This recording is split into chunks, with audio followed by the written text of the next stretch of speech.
ଜୟଗୁରୁ। ଗହନ କଥା ନାରାୟଣ ମିଶ୍ର ଚ୍ୟାନେଲର ଆଉ ଗୋଟିଏ ନୂତନ ଅଧ୍ୟାୟ, ଯାହାର ନାଁ ହେଉଛି ଜ୍ୟୋତିଷ ଶାସ୍ତ୍ର ପ୍ରସଙ୍ଗ।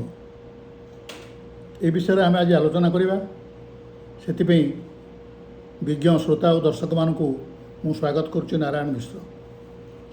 ଜ୍ୟୋତିଷ ଶାସ୍ତ୍ର କଥା ଥରେ ମନକୁ ଆସିଲେ, ଆମେ ଯେଉଁମାନେ ପାଠ ଟିକେ କିଛି ପଢ଼ିଛେ, ଆମେ ପଣ୍ଡିତ ନୁହଁ, କିନ୍ତୁ ଯାହା କିଛି ସାଧାରଣ ଲୋକ ହିସାବରେ ଅଳ୍ପ କିଛି ପାଠ ପଢ଼ିଛେ, ଆମ ମନରେ ଅନେକ ପ୍ରଶ୍ନ ଆସେ। କିଭଳି ପ୍ରଶ୍ନ? ନା, ପ୍ରଥମ କଥା ହେଉଛି ନିୟମିତ ଜ୍ୟୋତିଷ ଶାସ୍ତ୍ର ଗୋଟିଏ ନିୟମିତ ଶାସ୍ତ୍ର ନା ନୁହେଁ? ଯଦି ନିୟମିତ ଶାସ୍ତ୍ର, ସେଇଟା କେତେକ ସୂତ୍ର ଦ୍ୱାରା ପରିଚାଳିତ ନା ନାହିଁ ଖାଲି ଏମିତି ଶାସ୍ତ୍ର? ତୃତୀୟ କଥା ହେଉଛି, ଇଏ କେବଳ ଅତୀତ ବର୍ତ୍ତମାନ ବିଷୟରେ ଠିକ୍ କଥା କୁହେ ନା ଭବିଷ୍ୟତ ବିଷୟରେ ବି କହିପାରିବ? ଚତୁର୍ଥ ପ୍ରଶ୍ନ ହେଉଛି, ଇଏ ଜ୍ୟୋତିଷ ଶାସ୍ତ୍ର ବିଜ୍ଞାନ ସମ୍ମତ ନା ନୁହେଁ? ପଞ୍ଚମ ପ୍ରଶ୍ନ ହେଉଛି, ଯେଉଁଟା ଆମ ମନ ଭିତରେ ଆସେ, ଏଇଟା ଶତକଡ଼ା 100% ଠିକ୍ ନା କେତେ ଭାଗ ଠିକ୍, ତା'ର କାରଣ କ'ଣ?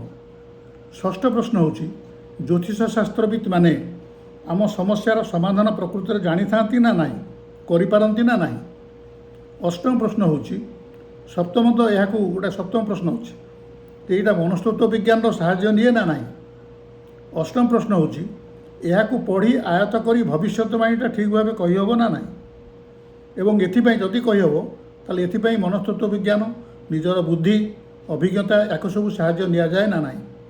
ନବମ ପ୍ରଶ୍ନ ହେଉଛି, ଜଣେ ଜ୍ୟୋତିଷକୁ ଆଶ୍ରୟ କରି, ପ୍ରଶ୍ନଟି ଶୁଣନ୍ତୁ, ଜଣେ ଜ୍ୟୋତିଷକୁ ଆଶ୍ରୟ କରି ଜଣେ ସାରା ଜୀବନ ଆନନ୍ଦରେ, ଶାନ୍ତିରେ, ସୁଖ ସମୃଦ୍ଧି ଭିତରେ ରହିପାରିବ ନା ନାହିଁ?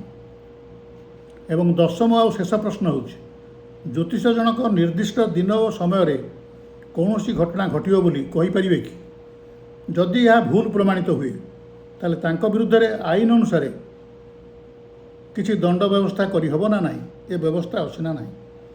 ଏହିସବୁ ପ୍ରଶ୍ନ ତ ଆପଣମାନଙ୍କ ମନ ଭିତରେ ଅଛି, ମୋ ପ୍ରଶ୍ନ ମନ ଭିତରେ ବି ଅଛି।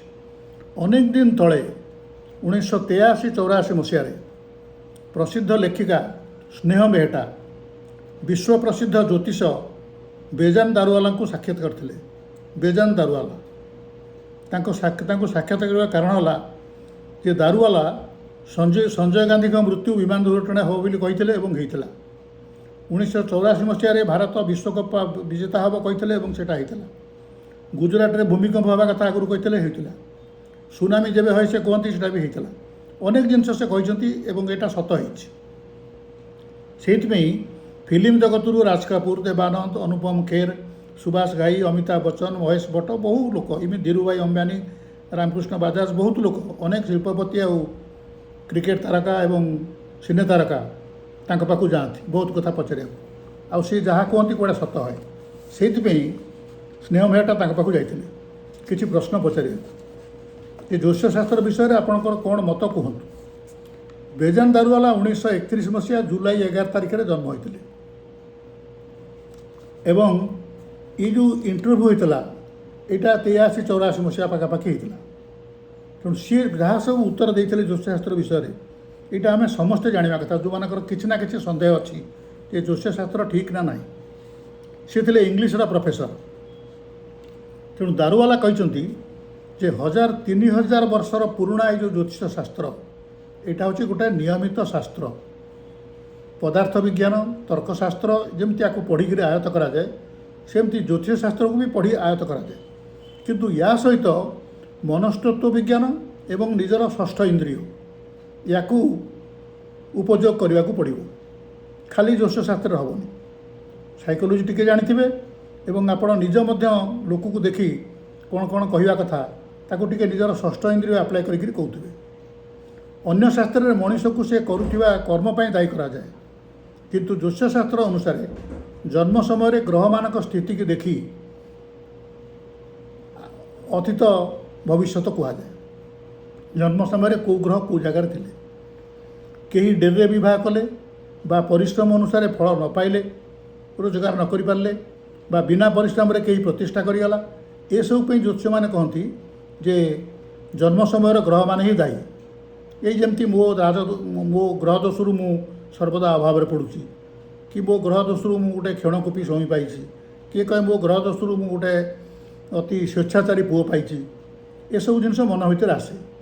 ଏସବୁ ଶୁଣିବାକୁ ଆଉ ଗ୍ରହମାନଙ୍କୁ ଶାନ୍ତି କରିବାକୁ, ନିଜର ଭାଗ୍ୟ ବଦଳାଇବାକୁ ଲୋକମାନେ ଜ୍ୟୋତିଷ ପାଖକୁ ଯାଆନ୍ତି, ତାକୁ ଟଙ୍କା ଦିଅନ୍ତି। ହଁ, ମନ୍ତ୍ର ଦ୍ୱାରା ଦାରୁବାଲା କହୁଛନ୍ତି ଯେ ମନ୍ତ୍ର ଦ୍ୱାରା, ପୂଜା ଦ୍ୱାରା, ନୈଷ୍ଠିକ ସାଧନା ଦ୍ୱାରା ବିଶ୍ୱ ବ୍ରହ୍ମାଣ୍ଡରେ ଓ ନିଜ ମଧ୍ୟରେ ତରଙ୍ଗ ସୃଷ୍ଟି କରାଯାଇପାରେ ଏବଂ ତା'ର ସୁଫଳ ବ୍ୟକ୍ତି ଉପରେ ନିଶ୍ଚିତ ପଡ଼େ, ଏହା ସ୍ୱତଃସିଦ୍ଧ। କିନ୍ତୁ ସୁଫଳ ପାଇଁ ବ୍ୟକ୍ତିକୁ ନିଜେ ନିଷ୍ଠାର ସହ ନିର୍ଦ୍ଦିଷ୍ଟ ଗ୍ରହର ମନ୍ତ୍ର ଜପ କରିବାକୁ ହେବ। ମନେ ରଖିବାକୁ ସବୁବେଳେ ଯେ କୌଣସି ଜ୍ୟୋତିଷ କାହାରି ଭବିଷ୍ୟତ ବଦଳେଇ ପାରିବ ନାହିଁ।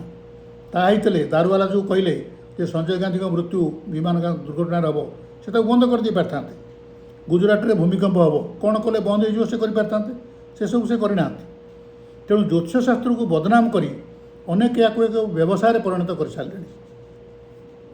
ଠିକ୍ ଯେମିତି ଆପଣ ଡାକ୍ତରମାନଙ୍କ କଥା ଦେଖନ୍ତୁ, ଡାକ୍ତରମାନେ ଦେବଦୂତ ଭଳି ଆମକୁ ଅସାଧ୍ୟ ରୋଗର ଉପଶମ କରିବାରେ ବା ଆରୋଗ୍ୟ କରିବାରେ ସାହାଯ୍ୟ କରନ୍ତି। କିନ୍ତୁ କେତେକ ଡାକ୍ତର ରୋଗୀର ଅଜାଣତରେ ତା କିଡ଼ନୀ କାଢ଼ି ନେଇକରି ବେପାରୀଙ୍କୁ ବିକି ଦେଉଛନ୍ତି, ଲକ୍ଷ ଲକ୍ଷ ଟଙ୍କା ଇନକମ୍ କରୁଛନ୍ତି। ଏଥିରେ ଡାକ୍ତରୀ ବିଦ୍ୟାର କିଛି ଦୋଷ ନାହିଁ। ଠିକ୍ ସେମିତି ଠକ ଓକିଲ, ଠକ ଶିକ୍ଷକ, ଠକ ଜ୍ୟୋତିଷଙ୍କ ପାଇଁ ଓକିଲାତି ଶିକ୍ଷା ବା ଜ୍ୟୋତିଷ ଶାସ୍ତ୍ରକୁ ବଦନାମ କରାଯାଇପାରିବ ନାହିଁ। ପୁଣି ଦାରୁବାଲା କହୁଛନ୍ତି ଯେ ଆପଣମାନେ ଯଦି ଜ୍ୟୋତିଷ ଶାସ୍ତ୍ର, ଭଗବାନଙ୍କ ଅସ୍ତିତ୍ୱ ଓ ମନ୍ତ୍ରର ପ୍ରଭାବ ବିଷୟରେ ବିଶ୍ୱାସ କରୁନାହାନ୍ତି, ନ କରନ୍ତୁ ନା। କାରଣ ଏହାଦ୍ୱାରା ଆପଣ ଯଦି ହୃଦୟରେ ପ୍ରେମ ଓ ଶାନ୍ତି ଅନୁଭବ କରିପାରୁନାହାନ୍ତି, ତାହେଲେ ଆପଣ ତାକୁ ବିଶ୍ୱାସ କରିବା ଅନାବଶ୍ୟକ। କିନ୍ତୁ ଆପଣ ଯେଉଁ ଜ୍ୟୋତିଷ ପାଖକୁ ଯାଉଛନ୍ତି, କୌଣସି ସମୟରେ ଭାବନ୍ତୁ ନାହିଁ ଯେ ଜ୍ୟୋତିଷ ଯାହା କହୁଛି ତାହା ସମ୍ପୂର୍ଣ୍ଣ ଭୁଲ ବା ଜ୍ୟୋତିଷ ନିଜେ ଭଗବାନ ଆମ ଭାଗ୍ୟକୁ ବଦଳି ଦେଇପାରିବ। ଏ ଦୁଇଟାକ ଷ୍ଟେଟମେଣ୍ଟ ଭୁଲ। ପ୍ରଥମତଃ ଆପଣ ବାରୋମିଟର କଥା ଦେଖନ୍ତୁ। ବାରୋମିଟରରେ ଜଣାପଡ଼ୁଛି ଯେ ଆସନ୍ତାକାଲି ପ୍ରବଳ ବର୍ଷା ହେବ, କିନ୍ତୁ ବର୍ଷା ନ ହେଇକରି ଖରା ହେଉଛି। ଏଥିରେ ବାରୋମିଟରର କିଛି ଭୁଲ ନାହିଁ, କାହିଁକିନା ବାରୋମିଟର ପାଗ ବଦଳାଇବାର ଶକ୍ତି ବାରୋମିଟରର ନାହିଁ। ଯାହାର ପାଗ ବଦଳାଇବାର ଶକ୍ତି ଅଛି ସେ ପାଗ ବଦଳି ଦେଉଛି। ତେଣୁ ଅନେକ ସମୟରେ ଶତକଡ଼ା 90% ବାରୋମିଟରର କଥା ସତ ହେଉଛି, କିନ୍ତୁ ଯେଉଁ 10% ସତ ହେଉନି ତା'ର କାରଣ ବାରୋମିଟର ନୁହେଁ, ତା'ର କାରଣ ହେଉଛି ଭାଗ୍ୟ ବଦଳାଇବା, ପାଗ ବଦଳାଇବା। ଏସବୁ ଯାହା ହାତରେ ଅଛି ଅମାପ ମାପକାଠି ଚାବି, ସିଏ ସ୍ୱୟଂ ପରଂ ବ୍ରହ୍ମ ଭଗବାନ। ସିଏ ପାଗ ବଦଳାଇ ଦେବେ ସାଙ୍ଗେ ସାଙ୍ଗେ, ସିଏ ସାଙ୍ଗେ ସାଙ୍ଗେ ଭାଗ୍ୟ ବଦଳାଇ ଦେଇପାରିବେ। ତେଣୁ ତାଙ୍କ ଭାଗ୍ୟଟାକୁ ଜ୍ୟୋତିଷ ବଦଳାଇ ଦେବ ଭାବିକି କୌଣସି ସମୟରେ ଆପଣ ଭାବିବା ଉଚିତ ନୁହେଁ ଯେ ଜ୍ୟୋତିଷ ହେଉଛନ୍ତି ନିଜେ ଭଗବାନ। ସେମିତି ସାଧାରଣ ବ୍ୟକ୍ତି ସାଧାରଣ ଭାବେ ଗୋଟେ ଲୋକର ସ୍ୱାଭାବିକ ଗୁଣ କ'ଣ ଅଛି, ଅତୀତ କ'ଣ ଥିଲା, ବର୍ତ୍ତମାନ କ'ଣ ଅଛି, ଏଇଟା ସବୁ ଜ୍ୟୋତିଷ କହିପାରିବେ। ଭବିଷ୍ୟତର କିଛି ସମ୍ଭବ କିଛି ଅଂଶ ମଧ୍ୟ ନିଜର ଅଭିଜ୍ଞତା ଏବଂ ଶାସ୍ତ୍ରବୋଧ ବଳରେ କହିପାରିବେ। କିନ୍ତୁ କେବେ ବି ଭାବିବା ଉଚିତ ନୁହଁ ଯେ ଜ୍ୟୋତିଷ ହେଉଛନ୍ତି ବିଶ୍ୱନିୟନ୍ତା। ସେ ଚାହିଁଲେ ଆପଣଙ୍କ ଭାଗ୍ୟ ବଦଳାଇ ଦେବେ। ଆପଣମାନେ ଜ୍ୟୋତିଷ ଠାରୁ ନିଜର ଭାଗ୍ୟ ବଦଳାଇବାର ଔଷଧ ଖୋଜିବା, ପଇସା ଦେଇ ଔଷଧ ଖୋଜିବା ମୂର୍ଖାମି କେବଳ। ମନ୍ତ୍ରଶକ୍ତି ଦ୍ୱାରା ଆପଣଙ୍କର ବିକ୍ଷିପ୍ତ ମନକୁ ଶାନ୍ତ କରାଯାଇପାରେ, ଆପଣଙ୍କର ଆଳସ୍ୟ ପରାୟଣ ଦୂର କରାଯାଇପାରେ, ଆପଣଙ୍କର ଅବିଶ୍ୱାସ, ସନ୍ଦେହ, ଅସୁସ୍ଥତା ଦୂର କରାଯାଇପାରେ। ଏଥିରେ ଜ୍ୟୋତିଷ ନିଶ୍ଚୟ ଆପଣଙ୍କୁ ସାହାଯ୍ୟ କରିବେ। କିନ୍ତୁ ଆପଣମାନେ ଯାହା ହେବାକୁ ଚାହୁଁଛନ୍ତି ଟଙ୍କା ଦେଇ ଜ୍ୟୋତିଷ ମାଧ୍ୟମରେ ସେତକ କରାଇ ନେବାକୁ ଚାହିଁବା ଆପଣଙ୍କର ମୂର୍ଖାମି ମାତ୍ର। ଆପଣ ଓ ମାଇ ଗଡ଼୍ ଫିଲ୍ମ ଦେଖିଛନ୍ତି? ଏଥିରେ ମଣିଷର ଅନ୍ଧବିଶ୍ୱାସ ଦୂର କରିବାକୁ ବହୁ ଚେଷ୍ଟା କରାହେଇଛି। ସେଥିରେ ବି ଭଗବାନଙ୍କର ଅସ୍ତିତ୍ୱ ବିଷୟରେ କୁହାହେଇଛି। ତାପରେ ବି ଏବେ ବି ଶହ ନୁହଁ ହଜାର ହଜାର ଲୋକ ତିରୁପତି ଯାଇ ଲଣ୍ଡା ହେଉଛନ୍ତି। ଏବେ ବି ଲୋକ ହଜାର ହଜାର ଲିଟର କ୍ଷୀର ମହାଦେବଙ୍କ ମୁଣ୍ଡରେ ଢାଳୁଛନ୍ତି। ତେଣୁ ମଣିଷକୁ ଅନ୍ଧବିଶ୍ୱାସର କୁଫଳ ଓ ଆଧ୍ୟାତ୍ମିକାର ସୁଫଳ ବୁଝେଇବା ଅନାବଶ୍ୟକ। ସେ ସବୁ ଜାଣିଛି। ତେଣୁ ନିଜେ ଯେତେବେଳେ ସେ ଅନୁଭବ କରିବ ଯେ ମୋର କର୍ମ ଦ୍ୱାରା ହିଁ ମୁଁ ଆଗଟା ମୋର ଭବିଷ୍ୟତ ଠିକ୍ କରିବି, ତା'ର ଭବିଷ୍ୟତ ଆପେ ଆପେ ଠିକ୍ ହେଇଯିବ। ମୃତ୍ୟୁ ସନ୍ନିକଟ ହୋଇଥିବା ରୋଗର ଆତ୍ମୀୟ ସ୍ୱଜନ ଯେତେ କୋଟି ଟଙ୍କା ଦେଲେ ବି ଡାକ୍ତରଙ୍କ ଦ୍ୱାରା ବଞ୍ଚାଇବାକୁ ଚାହିଁଲେ ସେ ବଞ୍ଚାଇ ପାରିବ କି? ଠିକ୍ ସେମିତି ଜ୍ୟୋତିଷ ଶାସ୍ତ୍ର ମାଧ୍ୟମରେ ଜ୍ୟୋତିଷକୁ ଭଗବାନ ଭାବି କେତେ ଅଧିକ ଟଙ୍କା ଦେଲେ ସେ ଭାଗ୍ୟଟାକୁ ବଦଳାଇ ଦେବ, ଏଇଭଳି ଚିନ୍ତାଧାରା ମନ ଭିତରକୁ ଆଣିବା ସମ୍ପୂର୍ଣ୍ଣ ଭୁଲ। ଜ୍ୟୋତିଷ କେବେ ଭଗବାନ ନୁହେଁ। ସବୁ କ୍ରିକେଟ ଖେଳାଳି ସଚିନ ତେନ୍ଦୁଲକର ହେବେନି ବା ସବୁ ଅଭିନେତା ଅମିତାଭ ବଚ୍ଚନ ହେବେନି। ତେଣୁ ଆପଣ ଜନ୍ମ ସମୟରେ ଗ୍ରହମାନେ କ'ଣ ଅଛନ୍ତି, ଆପଣ କ'ଣ ହେବେ, ଏଇଟା ବିଧି ନିର୍ଦ୍ଦିଷ୍ଟ। ଆପଣ ଯେଉଁ ଅସୁସ୍ଥତା ଅନୁଭବ କରୁଛନ୍ତି, ମନର ବିକ୍ଷିପ୍ତତା ଅଛି, ଶାନ୍ତି ଅଶାନ୍ତି ହେଉଛି, ଆପଣ ତାକୁ ଦୂର କରିବାକୁ ଗ୍ରହ ଶାନ୍ତି କରିପାରନ୍ତି। କିନ୍ତୁ ଆପଣ ମନ୍ତ୍ରୀ ହେବାକୁ ଚାହୁଁଛନ୍ତି, ସେଥିପାଇଁ କ'ଣ କଲେ ଆପଣ ମନ୍ତ୍ରୀ ହେଇପାରିବେ,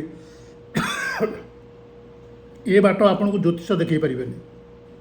ଆପଣ ଇଚ୍ଛା କରୁଛନ୍ତି ଯାହା ହେବାକୁ, ତାକୁ ହେବାକୁ ହେଲେ ଆପଣ କ'ଣ କରିବାକୁ ପଡ଼ିବ ସେଇଟା ଆପଣ ଜାଣନ୍ତି। କେଉଁ ସୁକର୍ମ କଲେ, କେଉଁଭଳି ଆଧ୍ୟାତ୍ମିକ ଦିଗକୁ ଅନୁସରଣ କଲେ ଆପଣଙ୍କ ଚାହୁଁଥିବା ଜିନିଷ ହାସଲ କରିପାରିବେ, ସେଇଟା ଆପଣ ନିଜେ ବସି ଚିନ୍ତା କରନ୍ତୁ।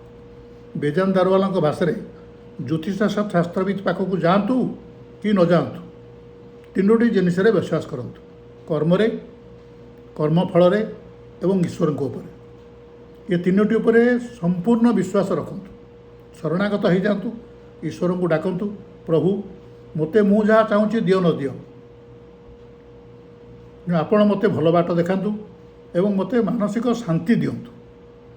ତେଣୁ ବିଶ୍ୱବ୍ରହ୍ମାଣ୍ଡର ରଚୟିତା ଯିଏ, ଅନନ୍ତ ବିଶ୍ୱବ୍ରହ୍ମାଣ୍ଡର ଯିଏ ରଚୟିତା, ତାଙ୍କ ରଚନା ଓ ପରିଚାଳନାରେ ଆପଣ ତିଳେ ମାତ୍ର ଅବିଶ୍ୱାସ ରଖନ୍ତୁ ନାହିଁ। ଏଇଟା ମୁଁ କହୁନି, ଦାରୁବାଲା କହିଛନ୍ତି। ବେଜାନ ଦାରୁବାଲା ଯିଏ ପ୍ରଚଣ୍ଡ ଭାବରେ ପ୍ରସିଦ୍ଧ ଜ୍ୟୋତିଷଶାସ୍ତ୍ର, ସେ କହିଛନ୍ତି ସମୟ ହିଁ ଆପଣଙ୍କ ସମସ୍ୟା ସମାଧାନ। ସମୟଟା ହିଁ ଆପଣଙ୍କ ସମସ୍ୟାର ସମାଧାନ କରିପାରିବ। ସମୟକୁ ଅପେକ୍ଷା କରନ୍ତୁ, ସ୍ୱକର୍ମ କରିଚାଲନ୍ତୁ, ଆଧ୍ୟାତ୍ମିକ ସଙ୍ଗ ରଖନ୍ତୁ ଏବଂ ଈଶ୍ୱରଙ୍କ ଉପରେ ଅଟଳ ବିଶ୍ୱାସ ରଖନ୍ତୁ।